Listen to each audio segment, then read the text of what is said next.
everyone, it's Anna here at Dee's, and I know I've showed you this before, but since it is one of our most frequently asked questions around the Christmas season, today I'm going to be showing you how to put ribbon through your tree. So today I'm doing an artificial tree, which I know a lot of you probably have. If you have a live tree, you're just going to need a couple more things to get the job done putting ribbon in there, but you can still do it on a live tree and make it just as beautiful. So there's actually a lot of different ways to put ribbon into your tree, and there's an order in which you can do stuff, and you can do it however you want.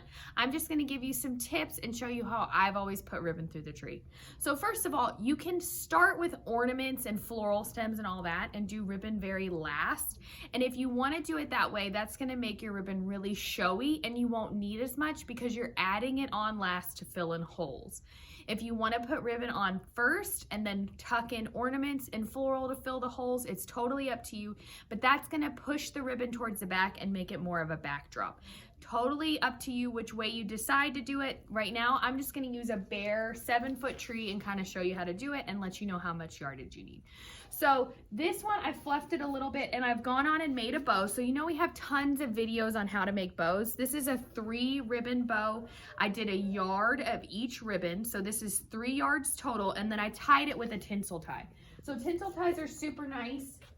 It's basically like a pipe cleaner that looks like a tree branch. And these are great if you want to go ahead and have that bow look all over your tree. You can make a bunch of these and then twist them on. I've actually left the tails a little bit longer on the plaid too, because then you can take that tail and catch it if you want. So we use the tree branches like twist ties, and you'll see that a little bit more as I loop it through.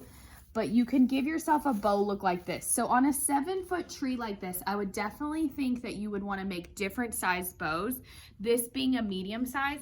And if your tree is mostly the time in the corner or up against some kind of wall, I would do 3 bigger ones for the bottom, and then 3 medium-sized ones and maybe 2 smaller ones at the top. So you're gonna need about 8 to 10 bows to give you that look. Now, if your tree's larger, 9 foot, or it sits out in the middle, you're definitely gonna need more ribbon. So on a 7-foot in a corner, I would get a roll of each, 30 yards total, and then you're just gonna go up by foot from there. So this is the bow look here. Really nice, twist right on with the tinsel tie. This is a great look too if you do have a live tree, because you can just twist bows on with those tinsel ties, and you just want to make sure you get it around the branches. I know a lot of those pine needles like to fly, but once you tie that tinsel tie onto a secure branch, you should be good. I'm going to take this bow out and show you how I weave ribbon through. So using these same gorgeous plaid, the velvet, I'm going to start with the plaid and the red. I like to work with a couple ribbons at a time. I let it drop to the floor, I leave myself a little tail, and then I catch it between 2 branches. So if you're adding ribbon first, you're just gonna kind of step back, see where you want to add it, pick a spot, and then you'll go from there all around. If you're filling in holes, this is really great because you might have ornaments all over, and then you can fill in with ribbon. So I'm gonna go ahead, it's wired ribbon, go to the next closest set of branches and just twist it in again like a bread tie. Use that artificial tree with the wire to your advantage. And what I like to do is work with both ribbons at once, especially if there's 2 wider ones like this. And I might be adding maybe bows of this red one. So say I take the red in my hand, make a couple little loops, and then I might go right where I twisted in this blue one and then add it in there. So what I like to do is work in sections. So this is a little section I have going on.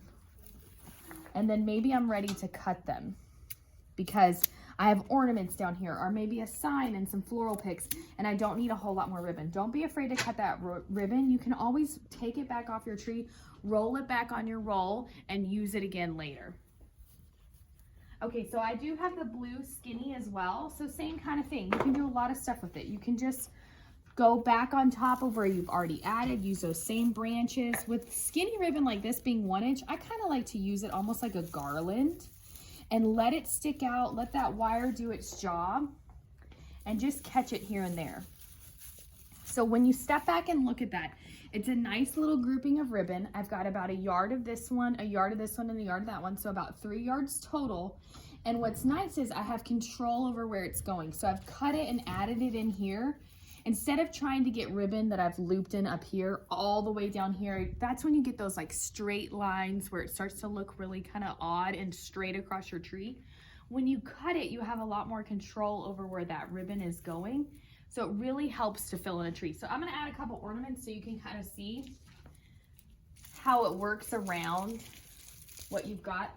This is that chinoiserie tree. The plaids look really great with it, but you're just gonna work your ornaments around that. Or maybe your ornaments were on here first. You might have to do some slight adjusting with your ornaments once you start adding ribbons. But the key is to really just kind of step back and look at where the ribbon is and where you want to add stuff, or add the ribbon at the end. So with this being about 3 yards here total, one of each, you can see that you can actually do quite a big tree with rolls of ribbon. If you're doing a 7-foot tree, you're going to need at least one 10-yard roll of each ribbon that you're doing. If you're doing 2 or 3, the bigger your tree gets or the more of it you can see, the more ribbon you need. So if you have a 9-foot, definitely you're going to need 2 rolls of each ribbon if you're going to do it in this way. This is just a super easy way to add ribbon to a tree. If you want to do it on a live tree, just get yourself a pack of tinsel ties or cloth covered wire, and everywhere you want to put a little grouping like this, you're going to do a wire. So that's why it works so well to work with all 3 of them at once. So then you're not wiring 1, wiring 2, wiring 3. You can kind of plan where it's going and wire it all at once. There's lots of ways people put Christmas ribbon onto a tree, and this is the way that we found the easiest. We use the tree to our advantage, twist it on there. Christmas is so personal too, so maybe you like a big bow at the top. You can totally do that. Make yourself a couple bows, put them back to back, have your tails coming down. I personally like it kind of weaving in, and I like to use ribbon as a filler. So it's a great and easy way to add it to a tree. Anyone can do it. You can just watch the video, kind of twist it in. Definitely step back, look at it, use it to fill in those holes. Don't be afraid to cut it. A lot of people don't want to cut it. You can always roll it back up. You can always use it next year.